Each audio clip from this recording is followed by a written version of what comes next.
स्वप्नरे मयूर नाचुछि कि जानतु एभली किछि स्वप्न जहा भाग्य आणे अनेक किछि सुपरिवर्तन।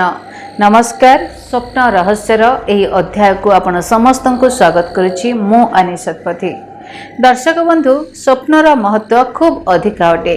कहा जाए जे आमे स्वप्न रे देखुतिबा अनेक जिनिसर आम जीवन सहित मध्य संबंध रहिछि। स्वप्नर अर्थ जानिबा पई स्वप्न शास्त्र आमको सहायक होइथाए। भिन्न भिन्न स्वप्नर अर्थ एथिरे वर्णना करा जाइछि। तेबे एभली किछि स्वप्न रहिछि जहार आम भाग्य सहित संबंध रहिछि, जहा आमर भाग्य को बदलाई देइथाए बोली कहा जाए। ताले आसंतु जानि नबा सेही स्वप्न संपर्क रे। निजको आकाशरे उडुथिबार देखिबा। स्वप्न रे निजको आकाशरे उडुथिबार देखिबाकू खूब शुभ बोली कहा जाए। कहा जाए एभली स्वप्न देखिले भाग्य सुपरिवर्तन होइथाए। जेभली आकाशरे उच्चरे उड़ीबा सेभली जीवन रे मध्य उन्नति करिबार एहा सूचना देइथाए। एहा छडा एही स्वप्न देखिबा परे आपण माने सूर्य देवतांकु जल अर्पण करंतु। मयूर को नाचुथिबार देखिले, जदि आपण स्वप्न रे मयूर को नाचुथिबार देखुचंती तेबे एहा को खूब शुभ बोली विवेचना करा जाए।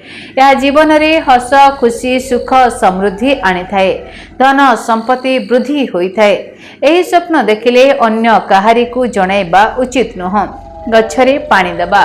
स्वप्न शास्त्र अनुसार जदि आपण स्वप्न रे गछ को पानी देउथिबार देखिबे तेबे एहा भाग्य भल परिवर्तन आनी थाए, सफलता मिली थाए। गछ को पानी देउथिबा देखिबा सहित गछ सबुज श्यामला होइथिबार देखिले मध्य खूब शुभ फल मिली थाए। एही स्वप्न देखिबा परे घरर गुरुजन मानकु निश्चिंत भाबरे आपण माने जणांतु। बड़ गछ तले बसिबा। निजको बड़ गछ तले बसिथिबार देखिले एहा जीवन रे उन्नति आने बोली कहा जाए। स्वप्न रे देखिबा मयूरर पर। दर्शक बंधु, मयूरर पर को शुभ बोली विवेचना करा जाए। कहा जाए जे स्वप्न रे मयूर पर देखिबा द्वारा ग्रह मानकर खराब प्रभावरु आमको मुक्ति मिली थाए। एपरि मध्य विश्वास करा जाए जे एही स्वप्न मनुष्यर भाग्योदय मध्य करिथाए। जदि आपण स्वप्न रे एक मयूर पर देखुचंती तेबे विश्वास करनियंतु जे आपणक जीवन खूब शीघ्र सुखरे परिपूर्ण हेबाकु जाउछि। तेबे दर्शक बंधु, जदि आपण माने एही सब स्वप्न देखुचंती ताले आत्म व्यस्त विव्रत होंतु नहीं, बरं खुशी हे जानतु जे आपणक सहित बहुत किछि भल आगु घटिबाकु जाउछि। आपणकर अनेक किछि उन्नति हेबाकु जाउछि।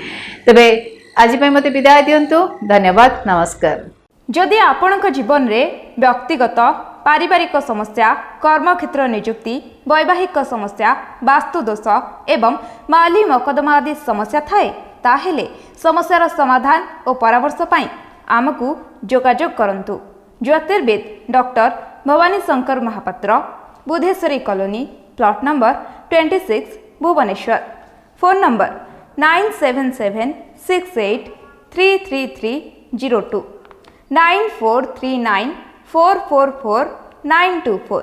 आमर वेबसाइट www.srijagannathastro.com। डीटीवी ओडिया देखिवा पाई सब्सक्राइब करंतु एवं बेल आइकन को मध्य दबाई दियंतु।